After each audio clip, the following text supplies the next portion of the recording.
Hello students. तो हमने अभी तक GOC1 कंप्लीट कर लिया है और अब हम आगे पढ़ेंगे GOC2। ठीक है, GOC1 में हमने अलग अलग टाइप के इलेक्ट्रॉनिक इफेक्ट देखे हैं।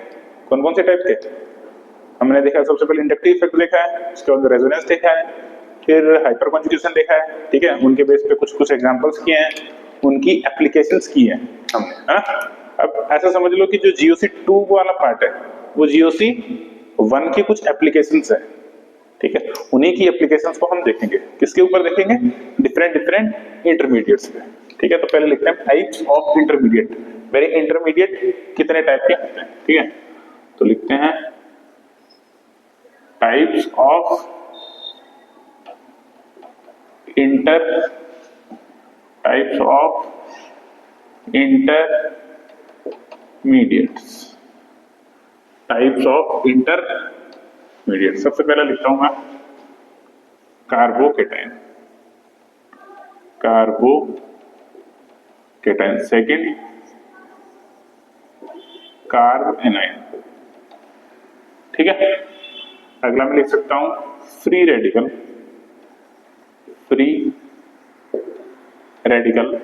ठीक है, फोर्थ लिख सकता हूं मैं कार्ब इन। फिफ्थ लिख सकता हूं मैं नाइट्रीन। ठीक है, सिक्स में लिख सकता हूं बेंजाइन। इसकी स्ट्रक्चर हमने लास्ट क्लास में देखी भी है 3D स्ट्रक्चर में। ठीक है, लास्ट क्लास में हमने कौन कौन सी 3D स्ट्रक्चर देखी? बेंजाइन की देखी है, एक बोराजोन की देखी है ना, इनऑर्गेनिक बेंजीन की, और एक और देखी थी हमने एलीन की। ठीक है, ये कुछ स्ट्रक्चर हमने लास्ट क्लास में देखी है। तो ये मेरे कुछ क्या है, इंटरमीडिएट्स हैं।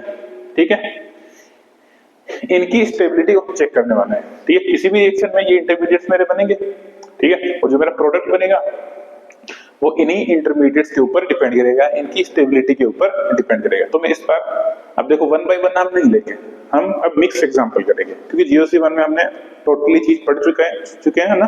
अब उनके खाली हमको एग्जांपल ही करने हैं, तो अब 1 बाय 1 एग्जांपल नहीं लेंगे, डायरेक्ट देखते हैं स्टेबिलिटी ऑफ कार्बोकेटाइन। ठीक है, सॉरी कार्बोकेटाइन नहीं, इंटरमीडिएट, है ना।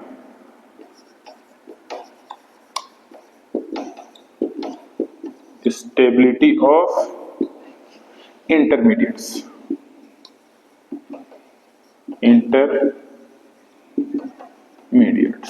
मिक्स में देखेंगे ना, एग्जांपल करेंगे इन सबके।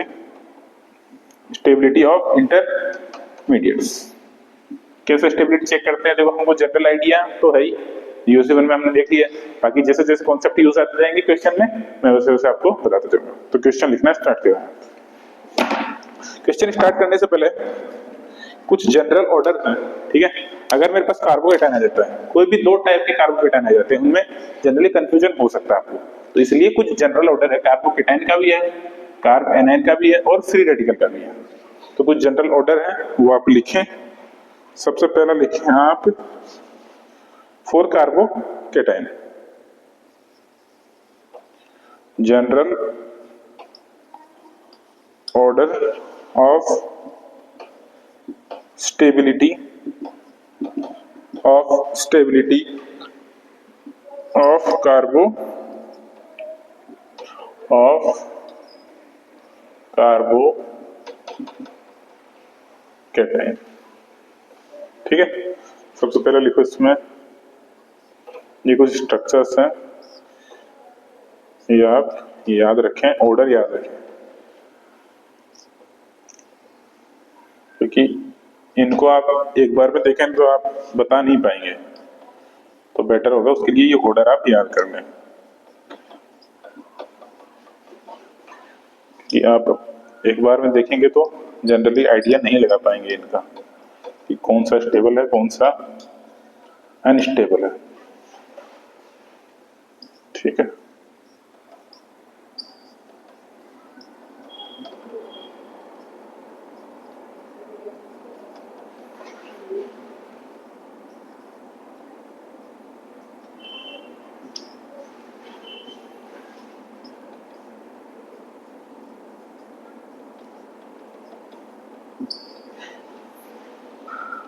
RCH2 positive, CH3 positive, CH2 double bond, CH positive,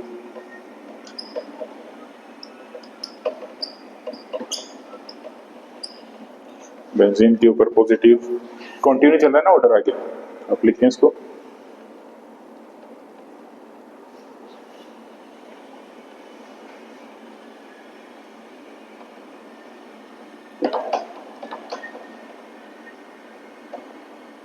जो लास्ट वाली तीन है ये तो ऑलमोस्ट अनस्टेबल ही है, मतलब इनकी स्टेबिलिटी सबसे ज्यादा कम है।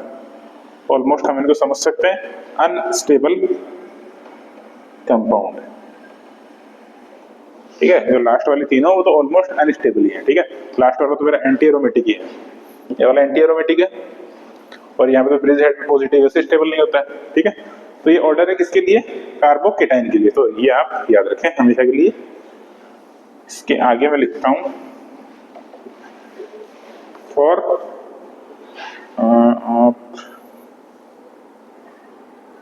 उससे पहले एक चीज देखें, एनाइन के लिखने से पहले एक चीज आप देखें। यहाँ पे एक इंपॉर्टेंट चीज है ये वाली, इसकी स्टेबिलिटी इतनी ज्यादा क्यों आ रही है? देखो ये वाला मेरा एरोमेटिक है, ठीक है। कितने पाई इलेक्ट्रॉन इसमें? 6 पाई इलेक्ट्रॉन, 6 पाई इलेक्ट्रॉन। इसमें कितने हैं? 2 पाई इलेक्ट्रॉन, 2 पाई इलेक्ट्रॉन। इसमें तो कोई पाई इलेक्ट्रॉन है भी नहीं है ना, तो ये एरोमेटिक एंटी एरोमेटिक नहीं होगा। तो फिर इसका स्टेबिलिटी इतना ज्यादा क्यों आ रहा है? ये पीछे क्यों नहीं जा रहा?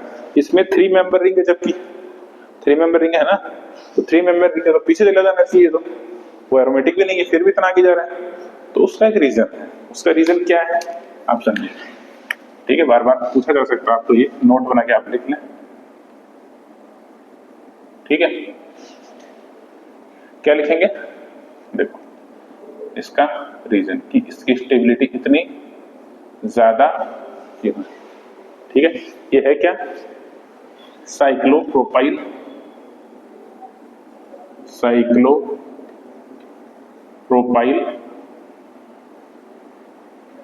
मिथाइल कैटायन, ठीक है। Cyclopropyl methyl cation.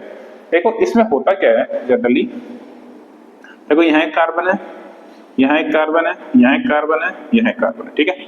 इसके आगे इधर भी एक कार्बन।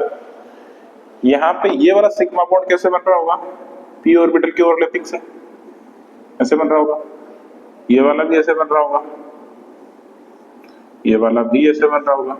इसमें कोई दिक्कत नहीं, ठीक है, इसमें कोई दिक्कत नहीं।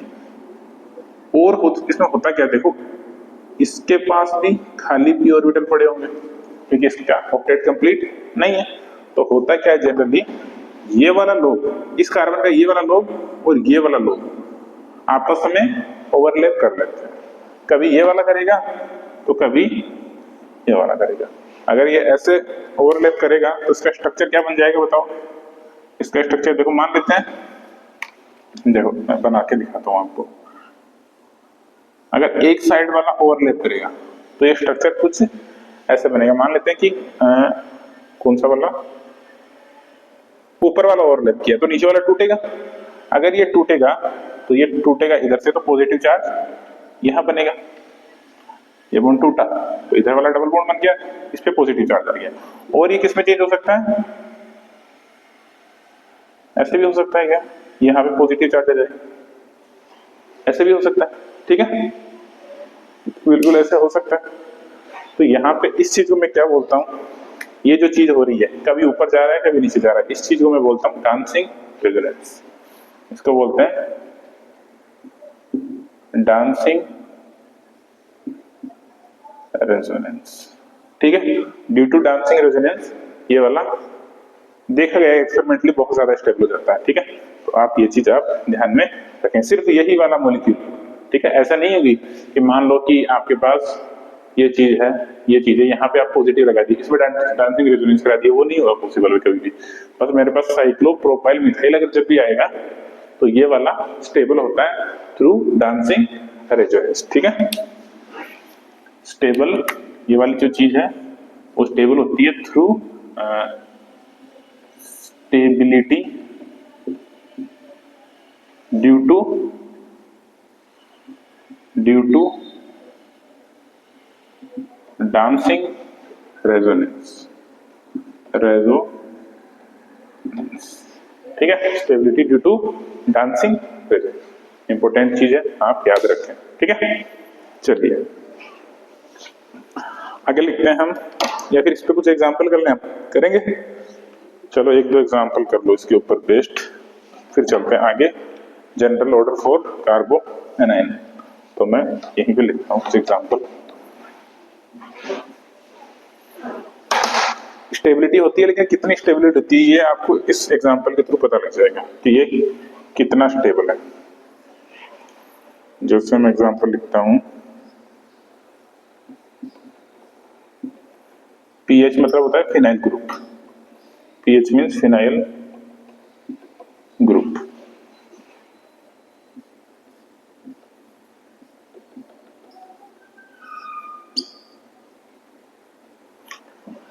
ये है, इसके बाद में ऑर्डर पहले लिख दिया गया, चलो कोई दिक्कत नहीं।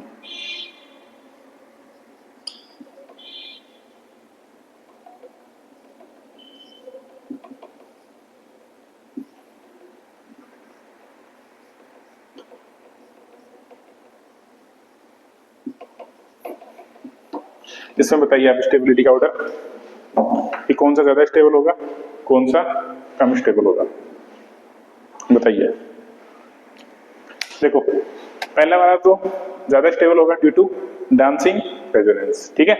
भले ही इसमें फिनाइल ग्रुप है, ठीक है, भले ही इसमें फिनाइल ग्रुप है, एक फिनाइल क्या, यहाँ पे दो दो तीन तीन फिनाइल ग्रुप भी आ जाए। जैसे मान लो मेरे पास, एक एग्जांपल और कर लेता हूँ जब, कि मान लो मेरे पास ये चीज है, इधर तो मेरा है डांसिंग रेजोनेंस, ठीक है, और मेरे पास एक पीएच सी पीएच पीएच और इस पे पॉजिटिव चार्ज, तो भी स्टेबिलिटी सी की ज्यादा होगी, ध्यान रखना। भले ही मेरे पास तीन तीन फिनाइल ग्रुप भी क्यों ना आ जाए, स्टेबिलिटी इसी की ज्यादा होगी ड्यू टू डांसिंग रेजोनेंस, ये आप हमेशा ध्यान में रखें। यहाँ पे पॉजिटिव चार्ज होगा, ठीक है। यहाँ पे ऑब्वियसली बात इसकी होगी क्योंकि इसमें तीन तरफ से रेजोनेंस होगा, इसमें दो तरफ से होगा, और इसका तो ऑब्वियसली बात है इन दोनों का ज्यादा तो इसका कम ही होगा, ठीक है। चलो तो ये कुछ मेरा कार्बो कैटायन। अब देखते हैं कुछ जनरल ऑर्डर फॉर कार्बो एनाइंस, इधर लिखता हूं जनरल ऑर्डर फॉर कार्बो एनाइंस।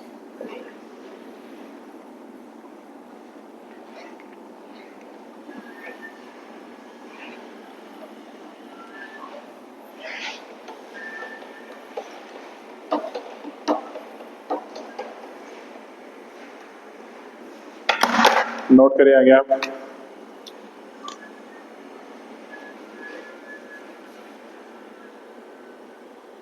और कार्ब स्टेबिलिटी का ऑर्डर क्या होगा ना, तो लिखें आप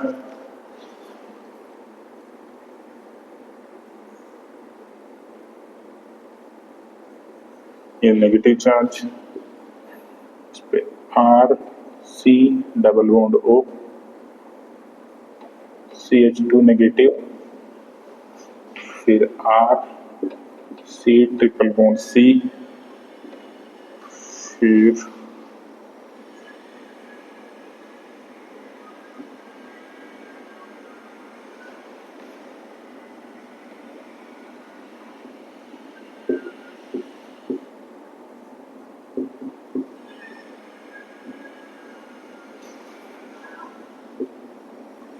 PH CH PH नेगेटिव, ठीक है। फिर लिखते हैं इसके आगे PH CH2 negative negative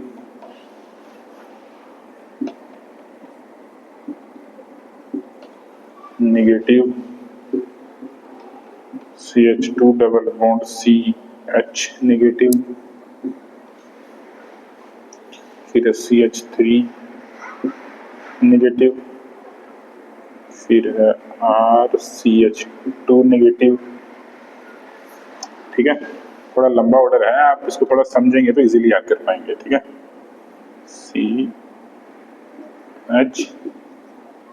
negative, फिर है RCR नेगेटिव चार्ज है ना, RCR नेगेटिव नेगेटिव। ठीक है, तो ये ऑर्डर है किसके लिए मेरा, कार्बोकेटाइन के लिए। ठीक है, एक और ऑर्डर में लिख देता हूं जल्दी से, फिर कुछ एग्जांपल करेंगे, अच्छे अच्छे एग्जांपल्स है। For free radical, for free radical इसमें लिखिए आप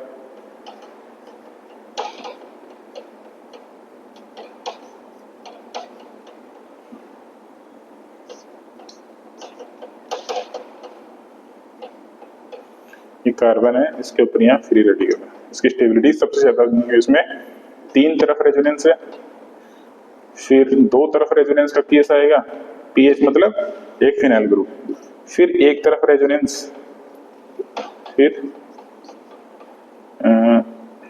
एक तरफ रेजोनेंस।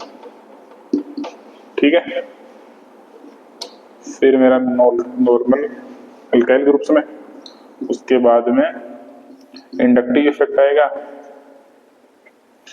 ठीक है, इंडक्टिव इफेक्ट आप देखना, जो फ्री रेडिकल है मेरा, ये इलेक्ट्रॉन डेफिशिएंट स्पीसीज है, ध्यान रखना, इलेक्ट्रॉन डेफिशिएंट स्पीसीज, इसमें कार्बन का ऑक्टेट कंप्लीट नहीं होता है, इसलिए इसको इलेक्ट्रॉन डेफिशिएंट मानते हैं। ठीक है,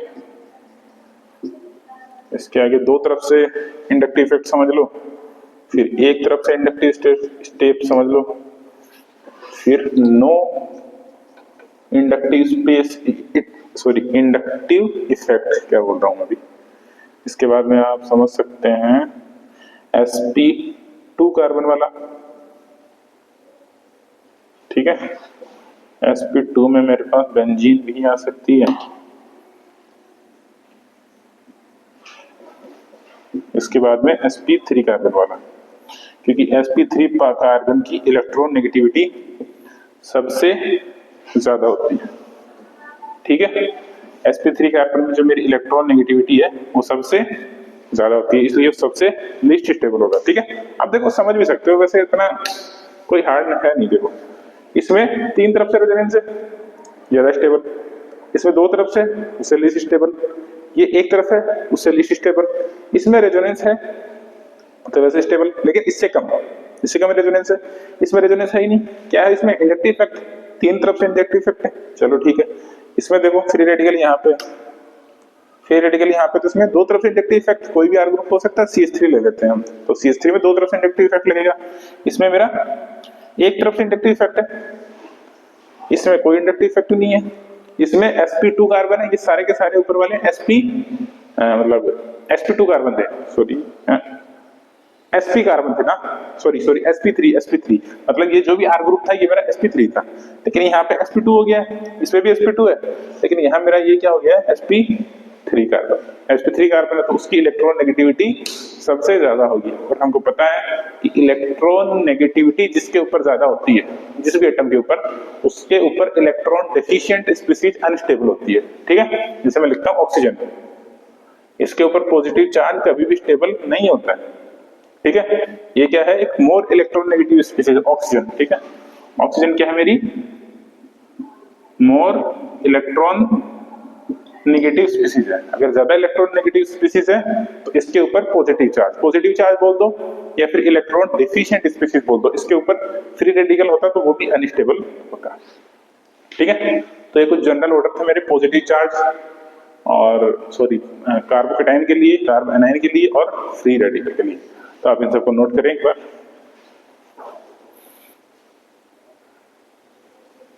हो गया नोट? चलो इसके आगे कुछ क्वेश्चंस करते हैं इन्हीं के बेस पे।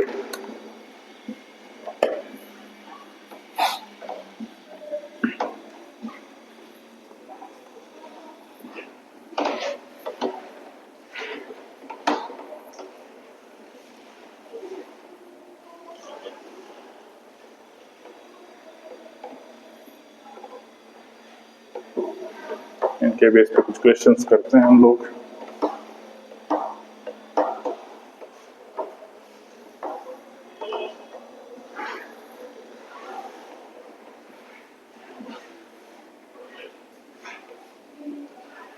ठीक है, चलो क्वेश्चन से स्टार्ट करते हैं। फर्स्ट क्वेश्चन, स्टेबिलिटी का ऑर्डर बताना आपको, इंक्रीजिंग या डिक्रीजिंग ऑर्डर में, जैसे भी आप बताना चाहें चाहें।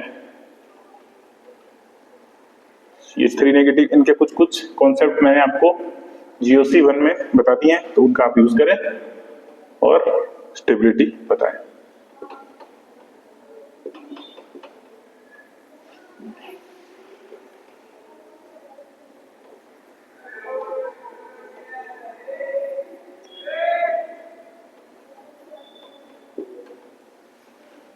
ठीक है, Cl नेगेटिव है,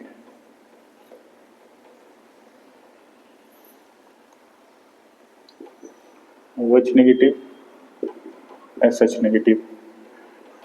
फोर्थ क्वेश्चन, OR नेगेटिव और इसको कर दो आप SR नेगेटिव। R मतलब कोई भी R ग्रुप है ना, यहाँ पे R से मतलब है कोई R ग्रुप, अल्काइल ग्रुप है कोई। 5 पे कर दो आप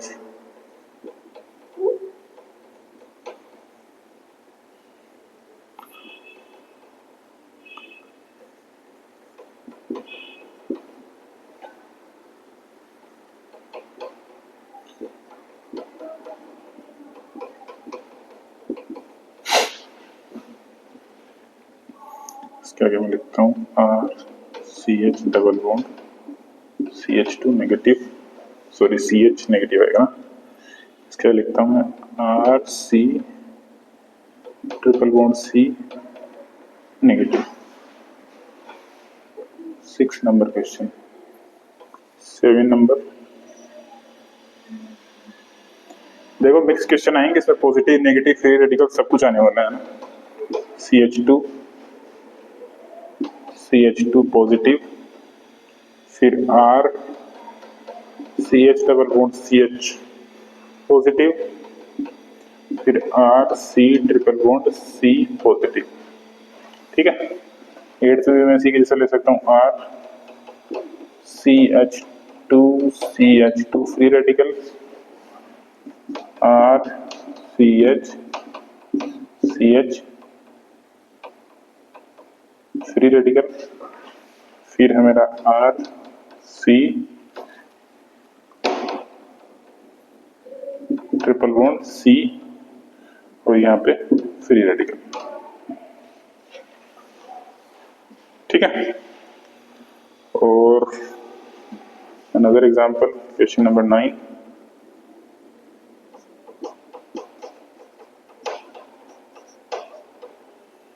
pH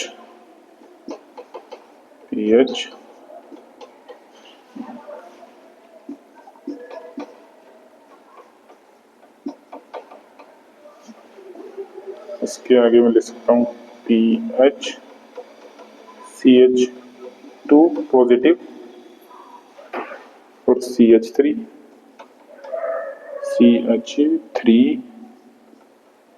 CH2 पॉजिटिव। ठीक है, तो एक कुछ क्वेश्चन है, आप सोल्व करना स्टार्ट करें। मैं और क्वेश्चन लिखता हूँ इधर।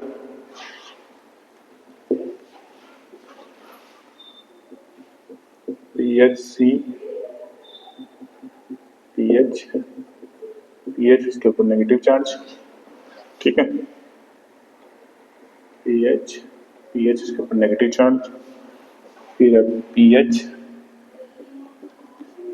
CH2 नेगेटिव चार्ज, फिर CH2 नेगेटिव चार्ज। ठीक है, इसके आगे और लिखे, आप क्वेश्चन कंटिन्यू करें।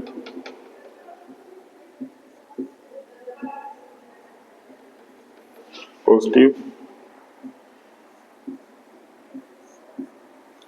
इसमें इधर पॉजिटिव लगा दो। ठीक है,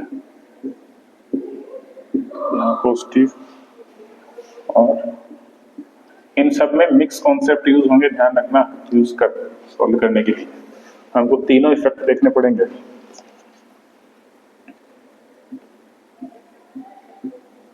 नेगेटिव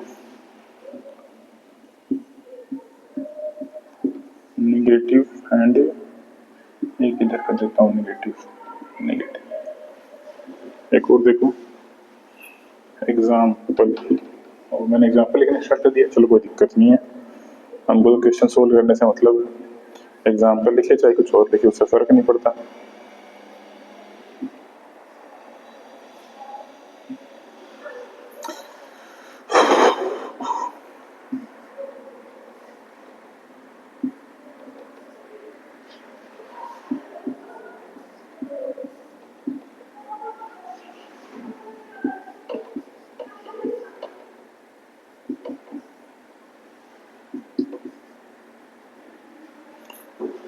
ठीक है, और मैं करता हूँ इसको एक और एग्जाम्पल, देखो लास्ट एग्जाम्पल।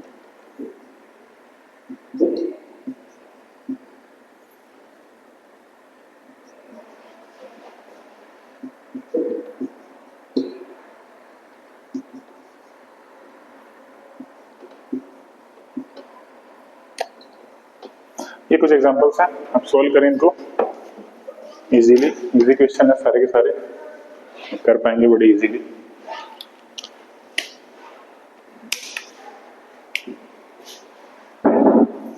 हो गया, चलो देखो सॉल्व करते हैं कैसे करेंगे। क्वेश्चन नंबर 1, सारे के सारे एक पीरियड के हैं, ठीक है, सॉरी पीरियड के हैं, ऐसे होता ना, पीरियड ऐसे होगा, ग्रुप ऐसे होगा, तो सारे के सारे एक पीरियड के हैं।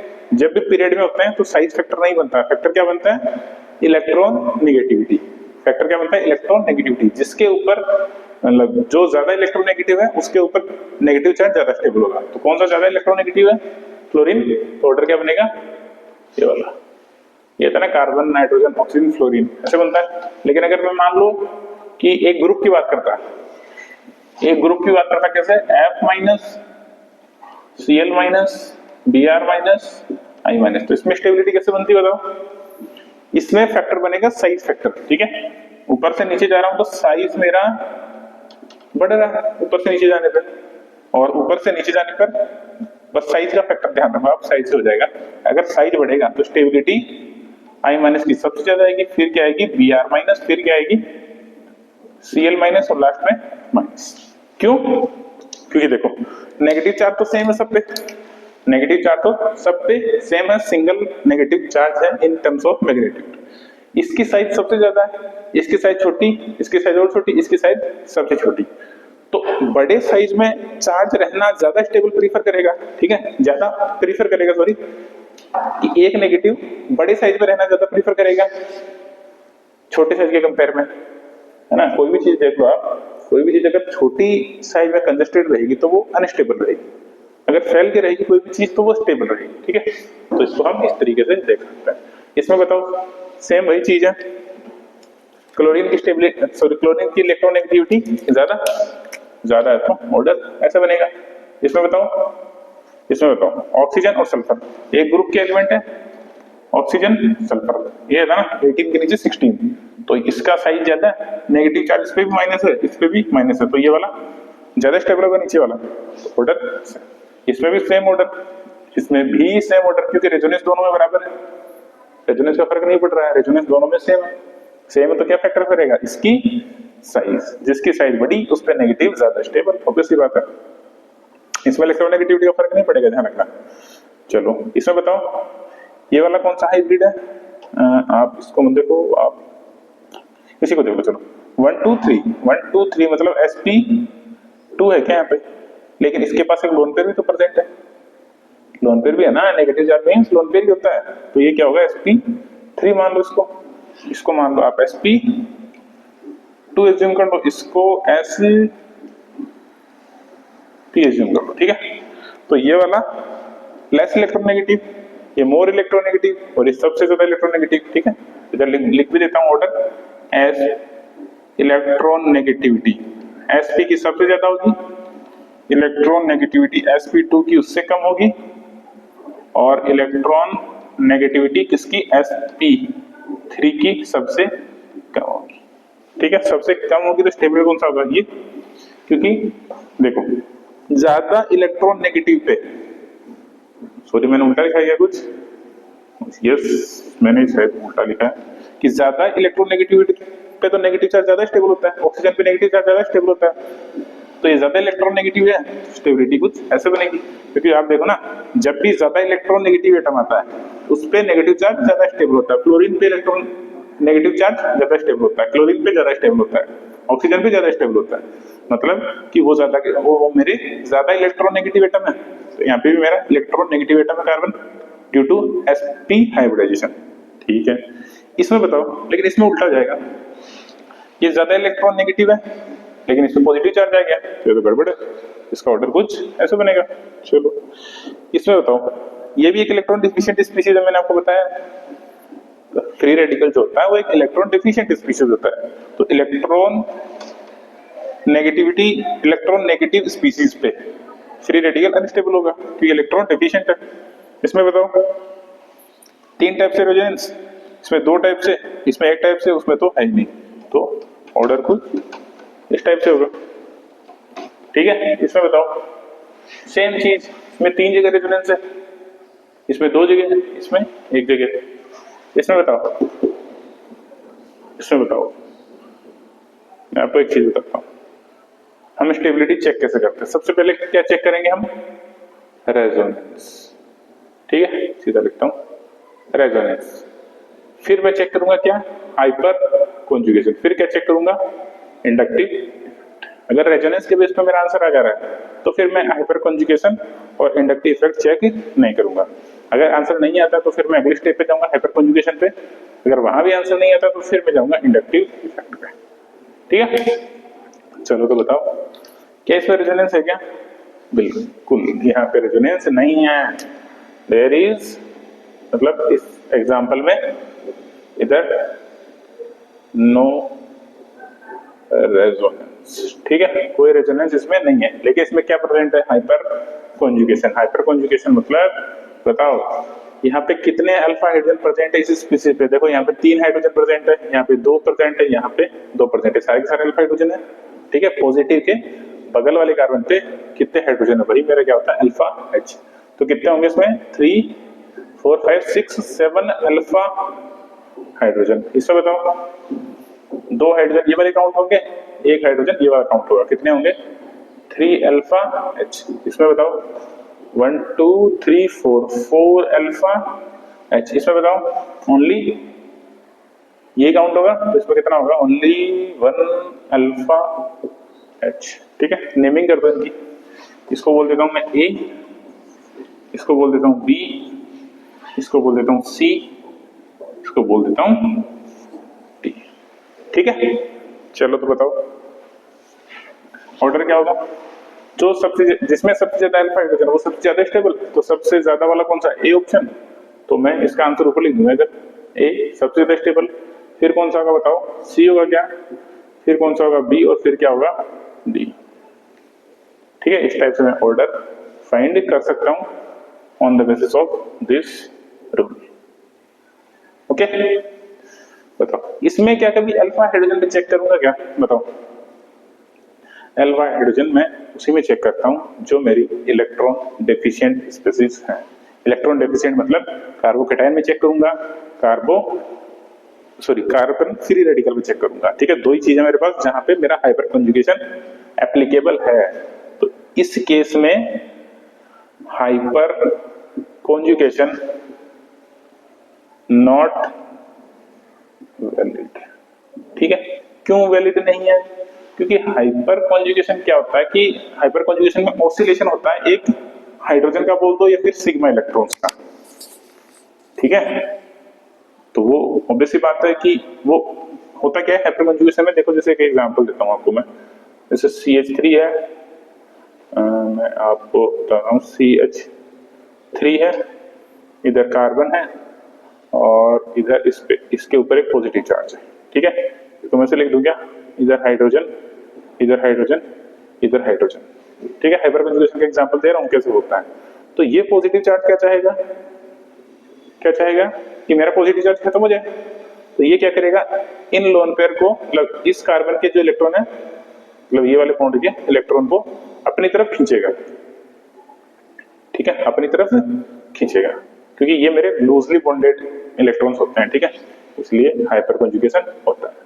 मतलब इस इलेक्ट्रॉन पॉजिटिविटी को खत्म करने के लिए ये चीज होती है। यहाँ पे तो पहले से नेगेटिव है तो इलेक्ट्रॉन क्यों खींचेगा? ठीक है, चलो।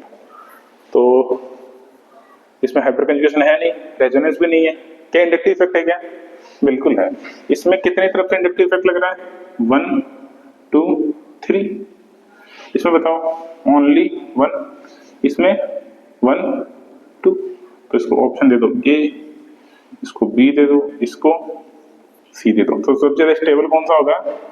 जिसमें मेरा सबसे कम इंडक्टिव इफेक्ट लग रहा होगा, क्योंकि इंडक्टिव इफेक्ट यहाँ पे प्लस का ऑर्डर लगेगा। ठीक है, प्लस आई, इधर मिथाइल ग्रुप का प्लस आई लगेगा, प्लस का ऑर्डर लगेगा तो इसकी स्टेबिलिटी को घटाएगा। तो जिसमें सबसे कम ऑर्डर लग रहा है, सबसे कम पावर लग रही है, वो सबसे ज्यादा स्टेबल होगा, क्योंकि ये सबसे ज्यादा डोनेट करेगा तो और स्टेबल और अनस्टेबल हो जाएगा, क्योंकि इस पर पहले से इलेक्ट्रॉन ज्यादा है यहाँ पे नेगेटिव चार्ज पे। अगर मैं इसको और इलेक्ट्रॉन दूंगा तो ये तो और अनस्टेबल हो जाएगा ना। तो इसमें सबसे ज्यादा स्टेबल कौन सा होगा? बी, फिर कौन सा होगा? सी, फिर कौन सा होगा? ए। इसमें बताओ नीचे वाले में, इसमें मैंने आई थिंक कुछ गड़बड़ की है क्या? पॉजिटिव चार्ज लगाया नहीं इसमें मैंने, ये ऑप्शन में मैं लगा देता हूँ। पॉजिटिव चार्ज इसमें आएगा इधर, यहाँ आएगा। बताओ, ए ऑप्शन दे दो, इसको बी दे दो, इसको सी दे दो, इसको डी दे दो, ये मेरे पास ऑप्शन है। ठीक है, तो बताओ इसमें स्टेबिलिटी का ऑर्डर। ये तो देखो ब्रिज हेड पे है, तो ब्रिज हेड वाला तो हमेशा ही अनस्टेबल। तो मैंने आपको ब्रिडिक्स एक रूल पढ़ाया था। ठीक है, यहाँ पे मेरा sp2 कार्बन नहीं बन सकता, यहाँ पे sp2 कार्बन इस पॉइंट पे नहीं बन सकता। अगर बनेगा तो वो चीज अनस्टेबल होगी। ठीक है, sp2 कैसे बन सकता है? पॉजिटिव के थ्रू बन सकता है, एक डबल बॉन्ड आ जाए तो भी पॉजिटिव, तो भी sp2 बनेगा, तो ये वाली चीज अनस्टेबल होगी। ठीक है, बाकी किसी में देखो इस पोजीशन पे पॉजिटिव नहीं है, तो सबसे पीछे तो कौन जाएगा? ए। सबसे पीछे कौन जाएगा? ए। अब बात आती है इनकी, इनमें अल्फा हाइड्रोजन काउंट कर लो आप, क्योंकि रेजोनेंस तो इनमें कहीं है नहीं। अल्फा हाइड्रोजन काउंट कर लो, इसमें कितने होंगे? 1 2 3 4 5 एंड एक 6, तो कितने होंगे? 6 अल्फा एच इसके अंदर है। इसमें बताओ पॉजिटिव इधर है, पॉजिटिव इधर है, तो ये वाला ऐसे नहीं, यहाँ तक, यहाँ तो एक अल्फा एच और इधर 2 अल्फा एच। इसमें कितने हैं? 2 अल्फा हाइड्रोजन। इसमें बताओ ओनली 1 अल्फा एच। तो ऑर्डर क्या होगा बताओ? ए सबसे पीछे आएगा, सबसे आगे कौन आएगा? जिसमें सबसे ज्यादा अल्फा हाइड्रोजन है, मींस ऑप्शन नंबर बी। फिर क्या होगा? ऑप्शन नंबर सी, और फिर क्या होगा? Option number D. ठीक है, लास्ट वाले बताओ, इसमें रेजोनेंस प्रेजेंट है। देखो कैसे चेक करते हैं? सबसे पहले क्या चेक करेंगे? रेजोनेंस, फिर हाइपर कंफ्यूजन, फिर इंडक्टिव। इसमें तो भैया रेजोनेंस है, मेरे को दिख रहा है, यहाँ रेजोनेंस है, इसमें नहीं है, इसमें भी नहीं है। ठीक है, रेजोनेंस में मैंने आपको पढ़ाया कैसे चेक करते हैं। तो इसको बोल दो आप ए, इसको बोल दो बी, और इसको बोलो सी। तो ए तो सबसे आगे रेजोनेंस की वजह से। ठीक है, अब बात आती है इन दोनों में देखो रेजोनेंस दोनों में नहीं है, हाइपर कंजुगेशन से देख नहीं पाएंगे। ठीक है, क्योंकि इक्वल होना चाहिए ना। यहाँ पे देखो ये डबल बॉन्डेड वाला कार्बन है, तो इसमें नहीं देख पाएंगे। इंडक्टिव इफेक्ट नहीं, इंडक्टिव इफेक्ट भी यहाँ पे तो वैलिड बनेगा नहीं पॉइंट, क्योंकि यहाँ पे देखो डबल बॉन्ड है, इधर सिंगल बॉन्ड, डबल बॉन्ड और सिंगल बॉन्ड में हम कंपेयर नहीं कर पाएंगे। हम या तो सिंगल सिंगल में कंपेयर करेंगे थ्रू इंडक्टिव, या डबल डबल में करेंगे। इसमें एक तरीके से मैं कर सकता हूँ, इस कार्बन का हाइब्रिडाइजेशन क्या होगा बताओ?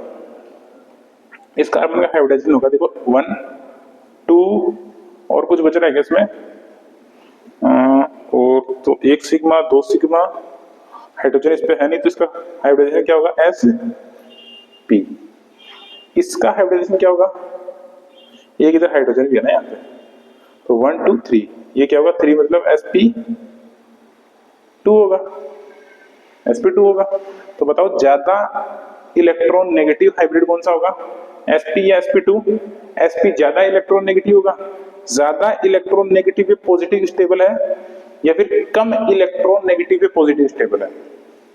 ज्यादा इलेक्ट्रॉन नेगेटिव पे पॉजिटिव, तो लेस स्टेबल होगा, लेस स्टेबल होगा, मतलब सी पीछे आएगा, और इधर क्या आएगा? Option number B. आई बात समझ में? क्योंकि देखो ना, ऑक्सीजन नाइट्रोजन पे पॉजिटिव ज्यादा स्टेबल होता है, या ऑक्सीजन पे पॉजिटिव ज्यादा स्टेबल होता है? स्टेबिलिटी किसकी होगी? इसकी ज्यादा होगी ना, क्योंकि ये लेस इलेक्ट्रोनेगेटिव है, ये मेरा मोर इलेक्ट्रोनेगेटिव, ये मेरा लेस इलेक्ट्रॉन नेगेटिव है, और ये क्या है मेरा मोर इलेक्ट्रॉन नेगेटिव है। तो मोर वाला पीछे आएगा, मतलब C option more electron negative है। ये क्या है मेरा more electron negative, more electron negative इधर आएगा और लेस वाला इधर से आएगा। ठीक है, तो ये कुछ क्वेश्चन थे बेस्ड ऑन, और भी करेंगे हम एग्जांपल, आप इनको पहले नोट करें।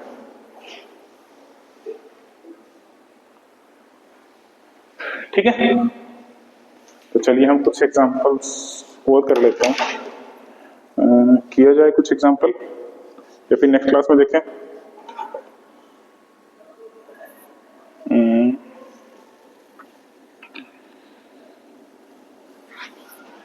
चलिए हम कुछ एग्जांपल और करते हैं और खत्म करते हैं इसको।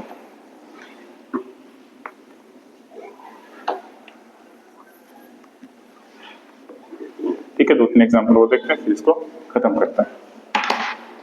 देखो नोट करें क्या क्या पे एग्जांपल, और मैंने कहां तक करा दिया आपको, वहां तक ना।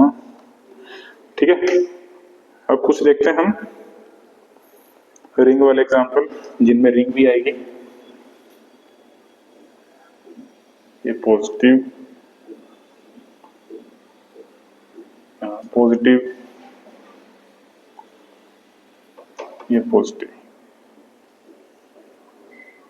Positive,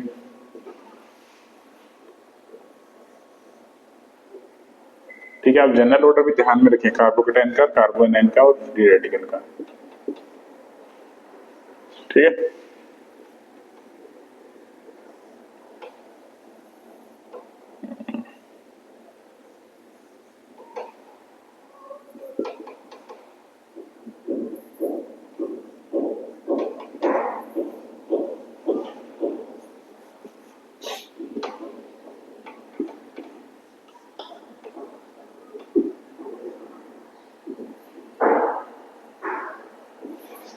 final example.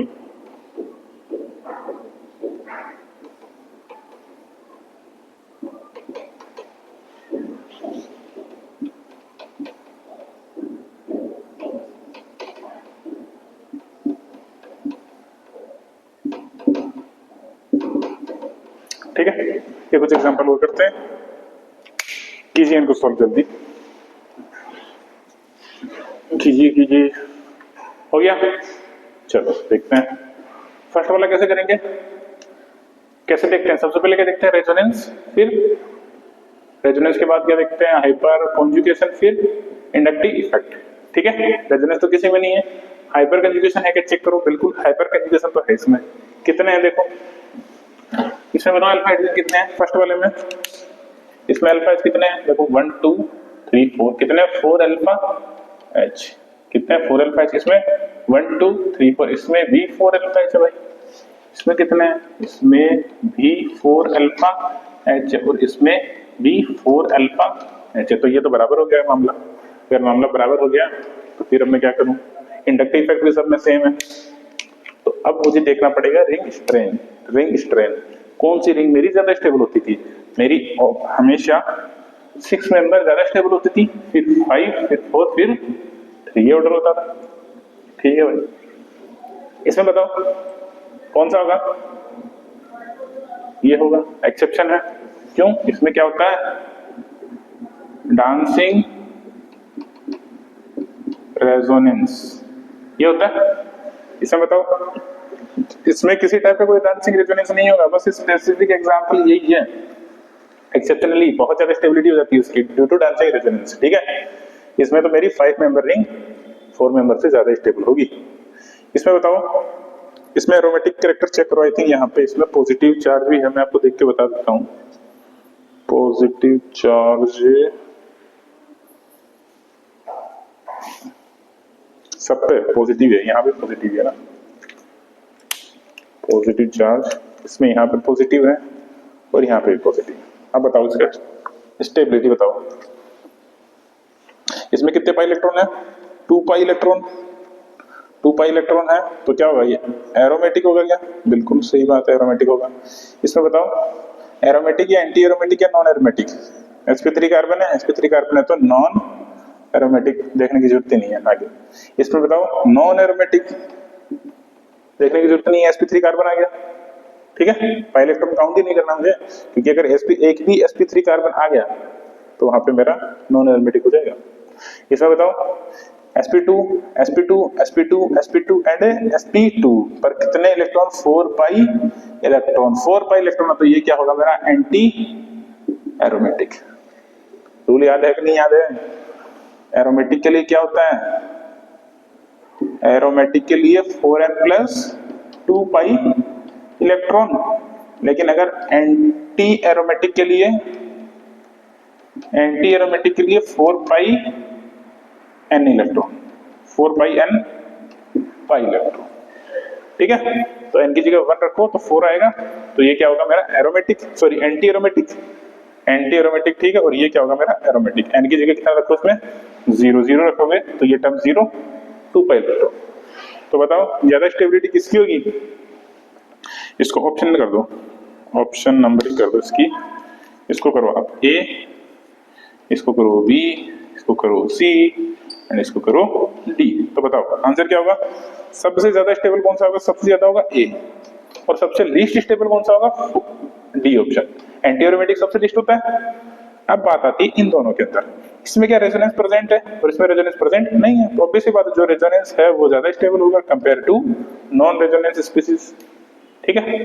तो इस टाइप से मैं सॉल्व कर सकता हूं, आप इन तीनों रूल को फॉलो करें, resonance, hyper conjugation, inductive effect, आप इजीली आंसर तक पहुंच जाएंगे। आज के लिए इतना ही है आपके लिए, थैंक यू।